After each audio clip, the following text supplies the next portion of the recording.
বহরে প্রথমবারের মতন ইসুজু ব্র্যান্ডের বাস অ্যাড করলো আহনাফ ট্রান্সপোর্ট। আসসালামু আলাইকুম ভিউয়ার্স, সকলকে জানাই মাহে রমজানের শুভেচ্ছা। আজ এই নতুন ভিডিওতে আপনাদের সাথে শেয়ার করব আহনাফ ট্রান্সপোর্টের বহরে যুক্ত হওয়া প্রথমবারের মতন ইসুজু ব্র্যান্ডের বাসগুলো সম্পর্কে। সম্পূর্ণ ভিডিও জুড়ে আমি আপনাদের সাথে রয়েছি শামীম আলম। ঢাকা, ব্রাহ্মণবাড়িয়া, ঢাকা এবং ঢাকা বরিশাল কুয়াকাটা রুটের জনপ্রিয় অপারেটর লাবিবা ক্লাসিকের অঙ্গ প্রতিষ্ঠান আহনাফ ট্রান্সপোর্ট সম্প্রতিকালে তাদের বহরে যুক্ত করে নিয়েছে 4টি নতুন বাস। জাপানিজ ব্র্যান্ড ইসুজু MT134Q মডেলের চেসিসের উপর নির্মাণ করা হয়েছে অসাধারণ এই 4 ইউনিট বাসগুলোকে। আর এই 4 ইউনিট বাসের হাত ধরে কিন্তু আহনাফ ট্রান্সপোর্ট তাদের বহরে প্রথমবারের মতন ইসুজু ব্র্যান্ডের নতুন বাস অ্যাড করলো। ব্র্যান্ড নিউ বাস বলার একমাত্র কারণ হলো যে আহনাফ ট্রান্সপোর্ট এর আগেও কিন্তু তাদের বহরে 1 ইউনিট এমটি বাস যুক্ত করেছিল অন্য কোনো একটি ব্যানার থেকে কিনে।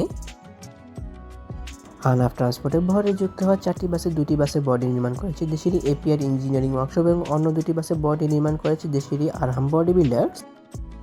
সবগুলো বাসে সেমি ক্যাপসুল বডি শেপে ব্যবহার করা হয়েছে এবং ফ্রন্টে ব্যবহার করা হয়েছে এক্সপন বডি শেপের ব্যবহার, যেখানে এলইডি এবং হ্যালোজেন হেডলাইটের ব্যবহার করা হয়েছে।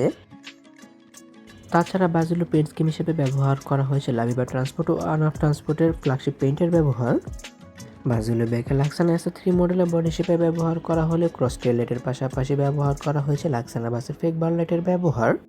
ইসুজু MT134Q মডেলের বাসগুলো কিন্তু দেশের সর্বোচ্চ গতি নন এসি বাস হিসেবে বর্তমানে ধরা হয়, কেননা ইসুজু MT134Q মডেলের বাসগুলো কিন্তু ঘন্টায় 160 কিলোমিটার গতি তুলতে সক্ষম। ঈদ সার্ভিসের অনেকটা আগেই কিন্তু আহনাফ ট্রান্সপোর্টের এই নতুন বাসগুলোকে তাদের বহরে অ্যাড করা হয়েছে। অনেকটা বাসগুলো বাইরের অংশ ঘুরে দেখলাম, চলুন এবারে একটু বাসটির ভেতরের অংশ থেকে ঘুরে আসা যাক।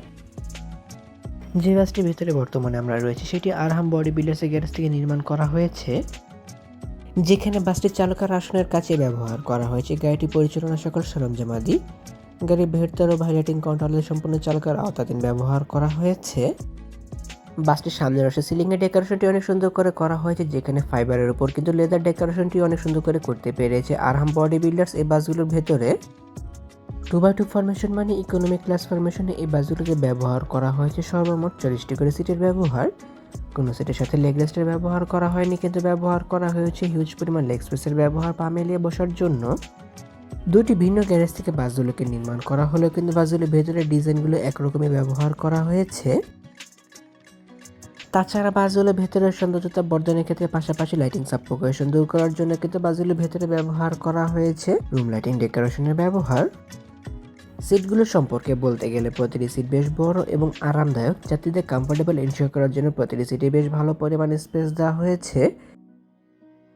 লং টাইম ইউজ করার ক্ষেত্রে এই সিটগুলো যাত্রীদের কোনো প্রকার প্যারা দিবে না, পাশাপাশি অনেকটাই রিলায়েবল হতে পারে প্রতি যাত্রীর জন্য। যেখানে এই সিটগুলোতে কিন্তু হাফ লেদার এবং হাফ মখমল কাপড়ের ব্যবহার করা হয়েছে। অধিক সময় বসে জার্নি করার ক্ষেত্রে এই সিটগুলো যাত্রীদের জন্য বেশ ফেভারেবল এবং আরামদায়ক মানের হতে পারে বলে আমি মনে করি। তাছাড়া প্রতিটি সিটের সাথে ব্যবহার করা হয়েছে অ্যাডজাস্টেড হেডরেস্টের পাশাপাশি অ্যাডজাস্টেড নেক পিলোর ব্যবহার। তাছাড়া আরও ব্যবহার করা হয়েছে হ্যান্ডরেস্টের পাশাপাশি সিট ফল আনফোর্স সিস্টেম চাবির ব্যবহার, যা যাত্রী নিজের প্রয়োজন মোতাবেক ব্যবহার করতে পারবে। প্রতিটি সামনের সিট থেকে পেছনের সিটের ডিস্টেন্স বেশ ভালো মাপে রাখা হয়েছে এবং কোনো প্রকার লেগ রেস্ট ব্যবহার করা হয়নি, যেহেতু ব্যবহার করা হয়েছে প্রচুর পরিমাণ লেগ স্পেসের ব্যবহার। লেগ হ্যাঙ্গারে ব্যবহার করা হয়েছে পা মেলিয়ে বসার জন্য এবং চিপ জুস নেক্স ক্যারি করার জন্য নেটের ঝুড়ির ব্যবহার করা হয়েছে। প্রতিটি সিটের মাথার উপর ব্যবহার করা হয়েছে রিডিলার্স এবং এসি কন্ট্রোলারের ব্যবহার, যা যাত্রী নিজের প্রয়োজন মতো ব্যাগ ব্যবহার করতে পারবে। নন এসি বাসগুলোতে এসি কন্ট্রোলারের ব্যবহার করা হয় সৌন্দর্যতা বর্ধনের জন্য।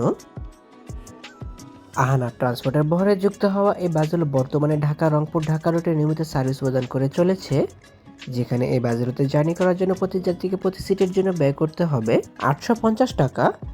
যেখানে এই বাসগুলো নিয়মিত সার্ভিস প্রদান করবে ঢাকার মহাখালী থেকে রংপুরের উদ্দেশ্যে। বাসগুলোর অসাধারণ কাজের জন্য অবশ্যই প্রশংসার দাবি রাখে আরহাম বডি বিল্ডার্স পাশাপাশি এপিআর ইঞ্জিনিয়ারিং ওয়ার্কশপ।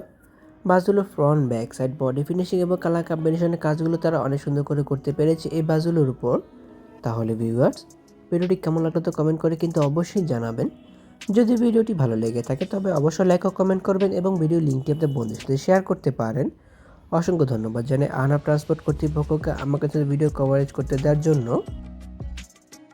এমনই কিছু ভিডিও পেতে কিংবা দেশের পরিবহন জগতের সকল তথ্য বিস্তারিত জানতে কিংবা নতুন বাসগুলো আপডেট সবার আগে পেতে অথবা ভ্রমণ সংক্রান্ত কোনো তথ্য জানতে আমার এই চ্যানেলটিকে সাবস্ক্রাইব করে পাশে থাকার অনুরোধ রইল।